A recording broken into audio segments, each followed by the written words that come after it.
మీ ప్రస్థానం ప్రారంభమైన తర్వాత టీచర్‌గా మీరు ఉద్యోగంలోకి వచ్చిన తర్వాత ఈ 25 ఏళ్ల జర్నీలో ఏంటి అచీవ్‌మెంట్స్ ఏంటి?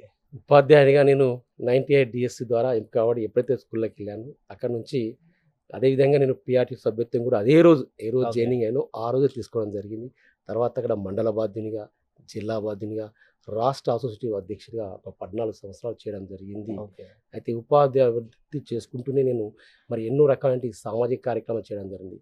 ముఖ్యంగా పాఠశాలలో నేను పనిచేసిన పాఠశాల ఏతుందో ఆ పాఠశాలకు సంబంధించి అక్కడ ఏ నీడ్స్ ఉంటాయి అవి. హ్మ్. ఎందుకంటే చిన్నప్పుడు నేను పెరిగిన వాతావరణం అలాంటిది.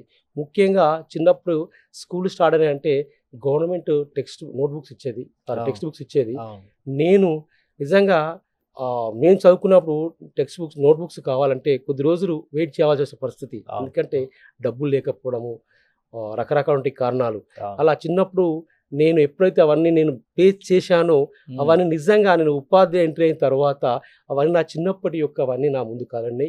నేను ఎప్పుడైతే అప్పుడే అనుకున్నానో ఏ పేద విద్యార్థి కూడా నాలాగా ఉండకూడదు. నేను హ్మ్. చిన్నప్పుడు ఏదైతే ఎదుర్కొన్నానో అని అప్పటినుంచి వాస్తవానికి నేను ఏ స్కూల్‌లో పనిచేస్తే ఆ స్కూల్‌లో 100% ఎక్కడ ఏలుకోవాలని చేయడం జరిగింది. ఓకే. ఏదో రాజకీయాల గురించి అంటే కాదు. మీ ముగ్గురు అన్నదమ్ములు కూడా ఇలాంటి కష్టం నుంచి వచ్చే ఆ! ప్రభుత్వ ఉద్యోగాల్లోకి అవును. ఎమర్జ్ అయ్యారా? 100% అందరం కూడా అందరూ. ఆ! కష్టపడి వచ్చిన వాళ్ళే. ముగ్గురం కూడా చాలా కష్టపడి వచ్చిన నేపథ్యం.